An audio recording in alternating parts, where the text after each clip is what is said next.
obviously in the episode we're on set for right now, today's a pretty big episode. You're taking some big steps with some characters. What inspired those decisions? Well, what we found that we really loved, we were quite a procedural show at the beginning.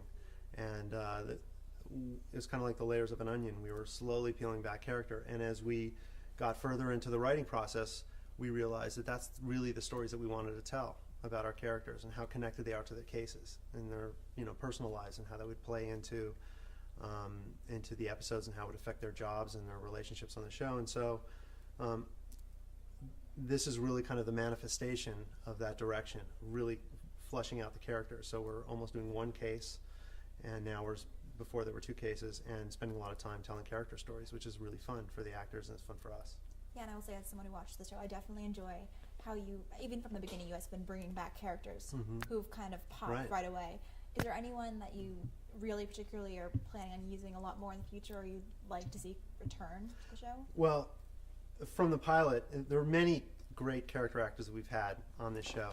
And just for example, Pooch, Mo McRae, who played Pooch from the pilot, is quite a talented actor who came in and just brought so much of his own voice to the show, and so we were happy to have him back, and would love to have him back again. And there are other characters that we've had on the show that hopefully, if we live on, will become staples of the show.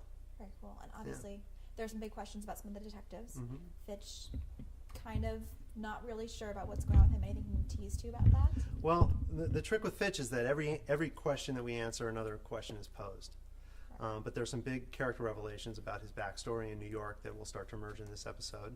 I won't give any spoilers away, but we're going to start revealing little bits and pieces about him. And of course, he's quite an enigmatic guy, but there's a big sort of question around the station house as to what that story is that drove him to Detroit. And so we're going to start to learn what that story is over the next few episodes. Very cool. And anything you can tease about the little quasi-love triangle that is developed between him and Sanchez? Well, it's going to continue to develop and heat up a little bit. Everything was played very subtle at the beginning, and now, they're starting to make moves on each other, and so the battle lines are drawn, and so we're going to see that play out. Is it going to play out in the squad as well, with other people aware of what's going on between the three of them? Yeah, the cat is going to get out of the bag. Anything else you want to tease for fans that's coming up? Just some big revelations. We've got some really big episodes planned with some really fun things in store in the future, and you're going to learn, all these questions that you're curious about our characters are going to be answered. Yeah, so stay tuned.